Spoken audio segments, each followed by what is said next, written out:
pas forcément là-dessus, mais qui m'ont été communiqués, pour lesquels j'ai aussi compris. Et je pense que la pensée là pourrait vraiment voilà, nous lancer après, vraiment être comme une rampe de lancement là pour la prière et les sujets qu'il y aura derrière, je le crois. Et euh, je crois que c'est la première partie du diapo. Eu cette pensée en lisant un texte là dans Job. Pour ceux qui rejoignent, ça fait plusieurs semaines hein, que on est dans Job. Euh, et là, en relisant le dernier chapitre, il y a quelque chose qui m'a frappé et vraiment cette pensée qui m'est venue que la prière, vraiment la prière, elle peut changer les choses, la prière. Et on va lire ensemble un texte dans Job, le dernier chapitre, Job 42, Job chapitre 42, Job 42, les versets 8 à 10, c'est ça. Job 42, versets 8 à 10. Il dit, prenez maintenant 7 taureaux et 7 béliers, allez auprès de mon serviteur Job et offrez pour vous un holocauste. Job, mon serviteur, priera pour vous, et c'est par égard pour lui seul que je vous traiterai pas selon votre folie. Car vous n'avez pas parlé de moi avec droiture comme l'a fait mon serviteur Job. Eliphaz de Théman, Bildad de Shua et Tsophar de Naama allèrent et firent comme l'Éternel leur avait dit, et l'Éternel eut égard à la prière de Job.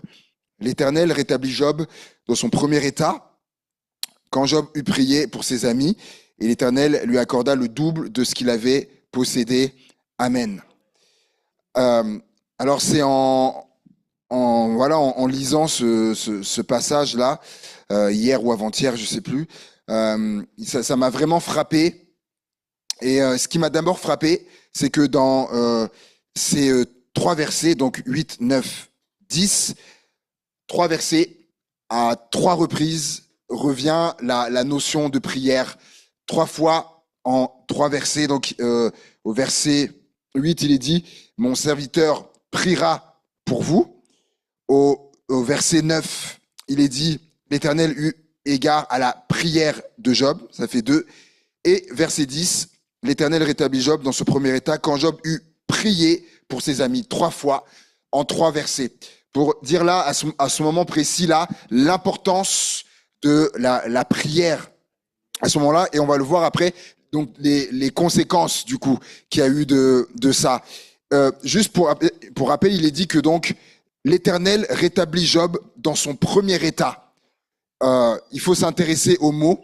Quel était, donc s'il y a eu un premier état, c'est que là, il était dans un second état. Quel était son premier état? Lorsque on lit au tout début du livre de Job, il est dit que Job était l'homme le plus éminent, donc selon les versions, hein, l'homme le plus éminent, le plus considérable, le plus grand, le plus important des fils de l'Orient. Il y a différentes versions hein, qui disent le plus éminent, le plus considérable, le plus grand, le plus important. Donc en fait, il faut comprendre que Job, en fait Job, c'était pas n'importe qui en fait, et c'était quelqu'un qui était donc extrêmement respecté, qui avait une position notable et élevée. Et quand on lit, vous prendrez le temps de lire le livre de Job. Il dit que Job, il y a des chapitres où il explique que Job, lorsque il arrivait dans un endroit, et donc lorsque Job arrivait dans un endroit, il arrivait à une place, les gens se levaient pour laisser la place. C'est lui qui le raconte dans différents chapitres. Et il dirait également que lorsqu'il prenait la parole, la parole de Job avait du poids. Il y avait des décisions, des choses qui étaient faites à la parole de Job. Et Job, pour ceux qui connaissent, Job par la suite, donc Job a tout perdu. Job a tout perdu. Et donc, du fait qu'il ait tout perdu, ses biens, tout ce qui lui appartenait, etc., tout, il a également, du coup, il a perdu son rang. Il a perdu son rang. Et donc, de ce premier état dans lequel il était, passé Voilà, un rang où il a tout perdu. Et après des mois d'épreuves, euh, les choses ont changé pour Job. Mais pas à n'importe quel moment. Il est dit, l'Éternel rétablit Job donc dans son premier état. Quand, le mot il est important, quand Job eut prié pour ses amis. C'est lorsque Job a prié que l'Éternel l'a rétabli donc dans son premier état. Euh, il est dit, et l'Éternel lui accorda le double de tout ce qu'il avait possédé. J'ai été regarder, et notamment donc il possédait. Alors on va je vais le voir au chapitre 1er. Voilà, ses possessions. Voilà, il est dit, il possédait 7000 brebis, 3000 chameaux, 500 paires de bœufs, 500 ânesses et un très grand nombre de serviteurs. Et voilà, et cet homme était le plus éminent de tous les fils de l'Orient. Euh, ça nous parle pas à nous aujourd'hui. Quand voilà, 6000 chameaux, 3000 ceci, 3000 brebis, etc. Ça, en fait, ça nous parle pas. Mais en fait, j'ai été regarder la valeur, en fait, la valeur de ces choses-là pour aujourd'hui. Et notamment, j'ai juste regardé les chameaux. J'ai regardé juste les chameaux aujourd'hui. Un chameau, ça s'achète entre 800 et 10 000 euros, 800 euros et 10 000 euros, la moyenne étant de 4 000 euros aujourd'hui pour un chameau. Il en avait 3 000. 4 000 fois 3 000, et ben on est à... Voilà, voilà, voilà. Ça en fait, hein. Vous pouvez redire le montant? 12 millions. Oui, millions, puisqu'il y a 3 zéros, 3 zéros, 4 et 3, 12 millions. Ouais, ouais, c'est bien ce que j'avais. Et ça, c'est juste les chameaux. Il y avait les brebis, il y avait les ânes, il y avait tout ça. Donc aujourd'hui, en fait, on parlait parce que des fois, les gens disaient, mais pourquoi tu parles d'un millionnaire? Aujourd'hui, on parlerait d'un homme, aujourd'hui, qui était multimillionnaire. Et il est dit que donc l'Éternel lui accorda le double de ce qu'il avait possédé, donc 2 fois plus qu'il était avant. Et ça m'a rappelé une personne dont j'ai parlé dernièrement. C'est bien puisque certains nous ont rejoints entre temps. Vous étiez forcément là, vous étiez en déplacement, Stéphanie et d'autres qui n'étaient pas là. J'en avais parlé un dimanche quand j'abordais l'aspect de la prière, de l'habitude de la prière. Et j'ai parlé d'un homme qui s'appelle Steve Harvey. Je crois que c'est sur la deuxième diapo, s'il te plaît. J'avais parlé de cet homme-là. Et un homme qui peut dire que la prière peut changer les choses, c'est bien lui notamment. Et en fait, je parlais que cette diapo-là, donc il est américain. Prayer change things, donc la prière changeait les choses. En fait, pour ceux qui nous rejoignent, j'ai expliqué que cet homme-là a vécu, voilà, dans la deuxième diapo, là, il est marqué de sans-abri à millionnaire. Cet homme était SDF, donc de ses 30 ans à ses 33 ans, il a vécu dans sa voiture. Il trouvait des petits boulots, il a fait la plonge dans des endroits, tout ça, mais il pouvait pas payer de loyer. Donc pendant 3 ans, il dormait dans sa voiture.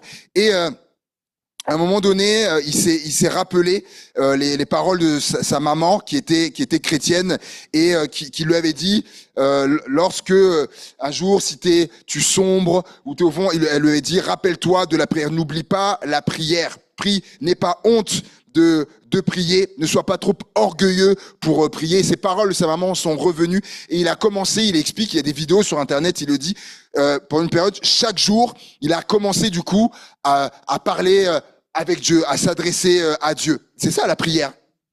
Et il raconte qu'un jour, il a dit à Dieu, si si un jour tu me sors de là, si un jour tu me sors de là et que tu me fais réussir, je dirai partout où j'irai, je dirai que c'est toi qui as fait ça.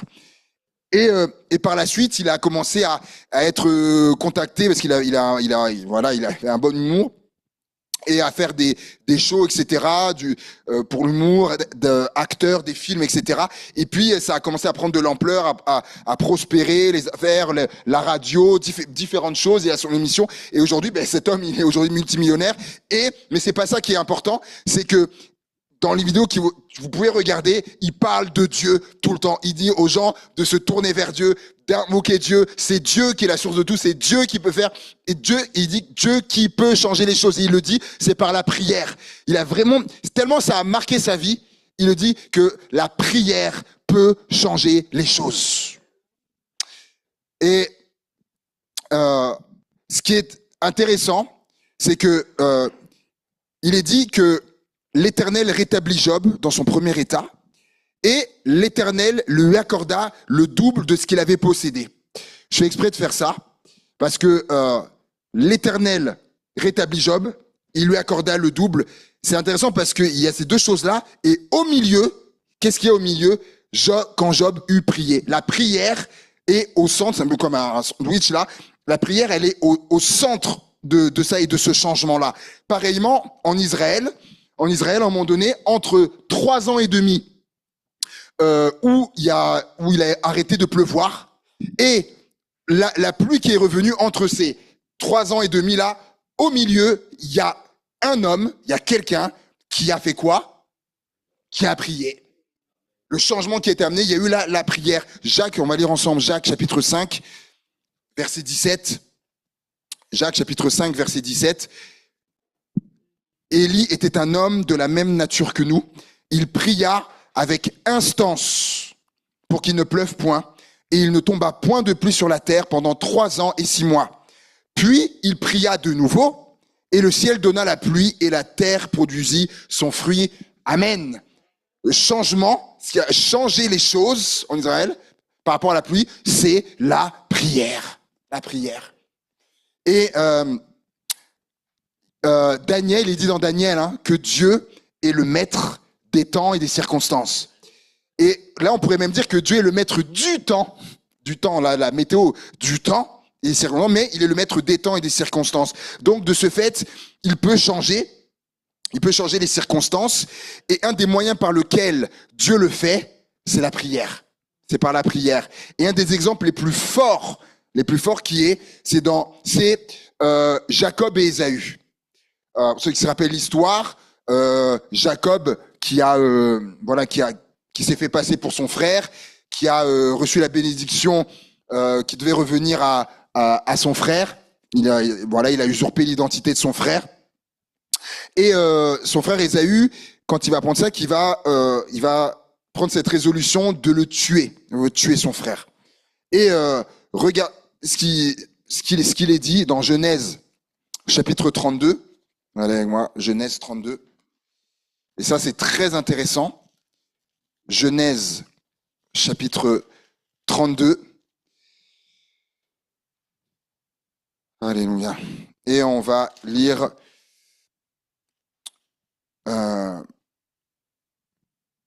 on va aller Genèse 33 et verset 4. Genèse 33, verset 4, c'est après qu'on ira au 32. Genèse 33, verset 4. Ésaü, donc là, c'est le moment de la rencontre.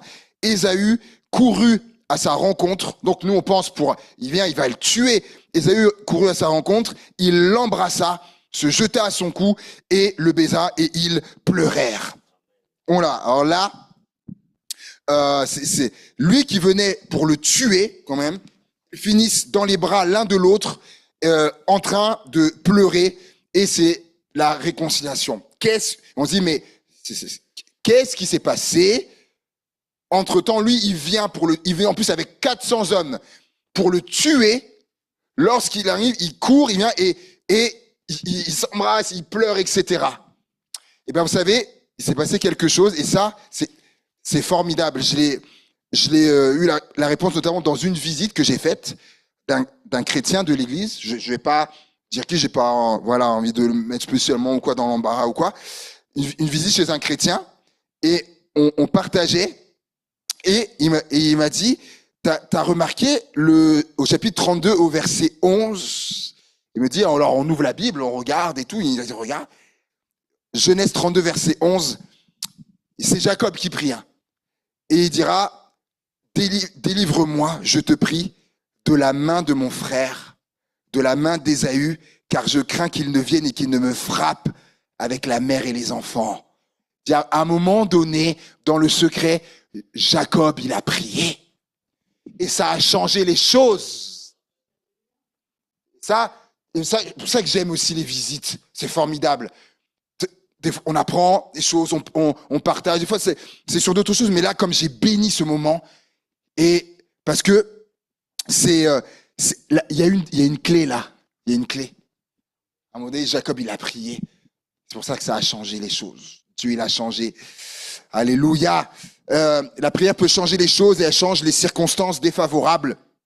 Regardez avec moi dans 1 Chronique chapitre 4 et le verset 9. 1 Chronique chapitre 4, verset 9. Comment elle change les circonstances défavorables. Jaébetz était plus considéré que ses frères. Sa mère lui donna le nom de Jaébetz en disant « C'est parce que je l'ai enfanté avec douleur ». Jaébetz invoqua le Dieu d'Israël en disant « Si tu me bénis et que tu étendes mes limites, si ta main est avec moi et si tu me préserves du malheur en sorte que je ne sois pas dans la souffrance ». Et Dieu accorda ce qu'il avait demandé. Je crois que c'est important de se rappeler. Donc sa mère l'a appelé Jaébetz, qui veut dire douleur, parce que elle l'a enfanté avec douleur. Bon, il y a d'autres prénoms qu'on peut donner quand même, hein, mais et là, oui, en fait, regardez ce que c'est. On a parlé de la méditation dimanche, de méditer la parole de Dieu. Et le mot en hébreu haga veut dire aussi imaginer. Regardez, ça s'appelait Jaébetz, qui veut dire douleur. C'est-à-dire que le rappel de ça est constant chez lui.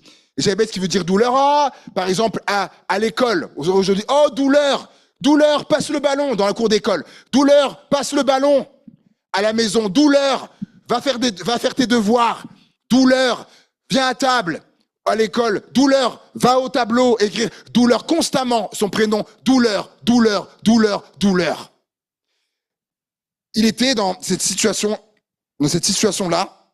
Je pense qu'il n'arrivait plus à supporter. Et alors, il est dit qu'il va faire quelque chose. Il va invoquer, il va prier Dieu de changer ça, de changer.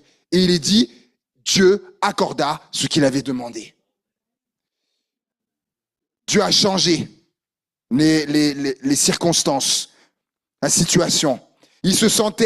Jaébetz se sentait comme emprisonné. Vous voyez, par ce prénom-là, comme une prison de la douleur, constamment dedans. Et c'est intéressant cette notion de prison. Regardez avec moi dans Actes chapitre 12. Actes chapitre 12.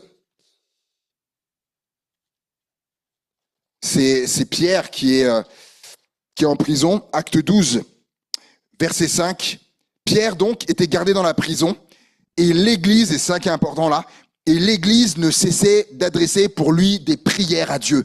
Ça prie, il est en prison.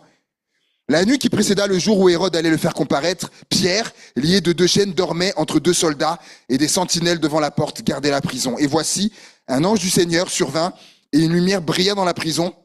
L'ange réveilla Pierre en le frappant au côté en disant « Lève-toi promptement ». Les chaînes tombèrent de ses mains et l'ange lui dit « Mets ta ceinture et tes sandales ». Et il fit ainsi. L'ange lui dit encore « Enveloppe-toi de ton manteau et suis-moi ».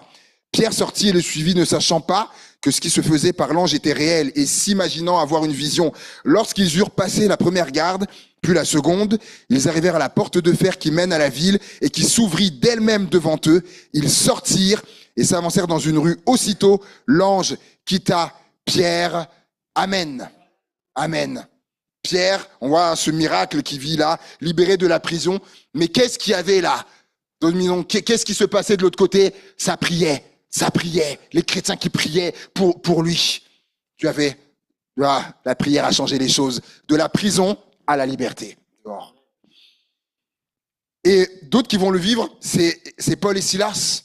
Acte 16, en prison. Ils sont en prison. Et le texte dit que Paul et Silas priaient et chantaient les louanges de Dieu et priaient. Qu'est-ce qui se passe? Tremblement de terre.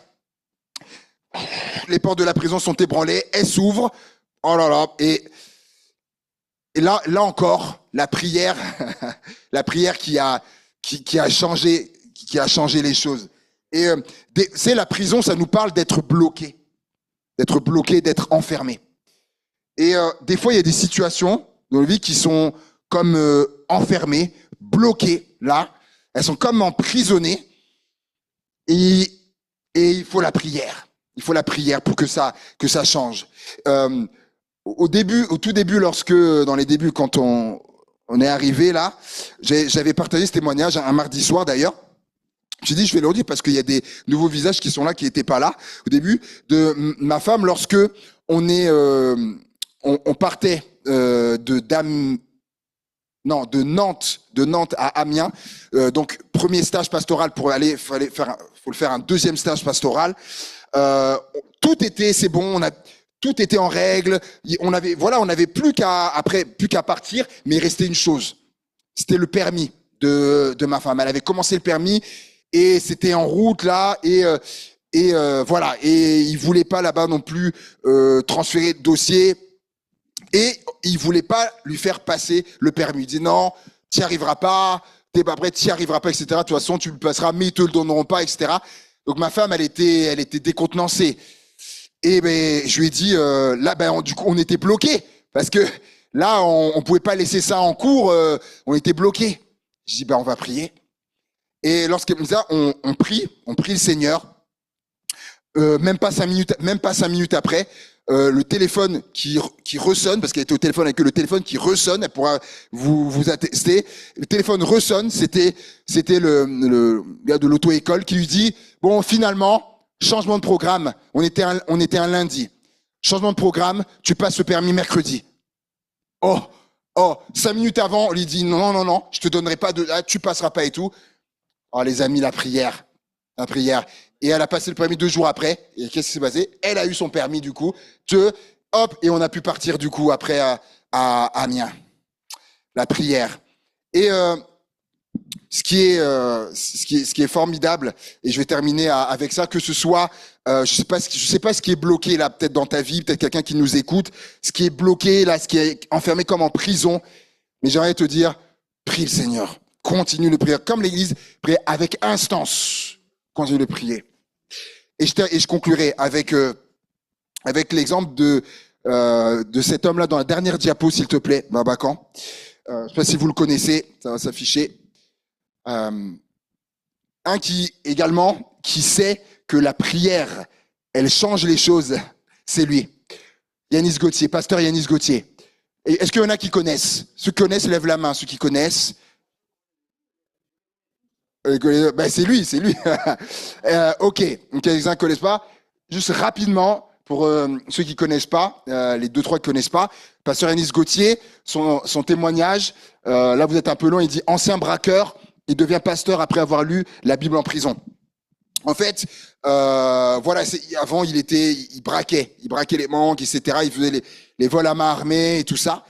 Et il a rencontré le Seigneur en prison par le moyen de sa compagne qui lui avait donné une Bible en prison. Il s'est converti en prison. Et aujourd'hui il est pasteur. D'ailleurs, très intéressant, c'est que j'étais avec lui lorsque vous savez, pour être pasteur, on rend un mémoire. Ce qu'on appelle les dossiers doctrinaux, et en fait on l'a passé le même jour ensemble. Je me rappelle, on passe devant un jury, etc. Et on est passé en même temps le même jour en fait pour après plus tard être reconnu pasteur. Et là aujourd'hui, Dieu a ouvert des portes. Là c'est sur RTL, là c'est sur C8, sur l'émission de Cyril Hanouna. Là il est passé sur Canal+, etc. Sur France 2, sur sur plein de médias. Et il le dit, il explique dans son témoignage, par rapport à tout ce qu'il avait fait, il avait écopé de 20 ans de prison. 20 ans de prison. Mais en fait, les 20 ans de prison, il les a jamais fait. Il les a jamais fait. Et il explique que c'est la prière qui a fait ça. Hier, qui s'était converti et qui priait le Seigneur, il dit, Dieu a changé les choses. La justice avait dit, 20 ans de prison. Dieu, il a dit, non, non, il me servira, il prêchera partout. La prière. Dieu est capable de tout, les amis. Et je voulais vous partager qu'on puisse s'encourager encore dans la prière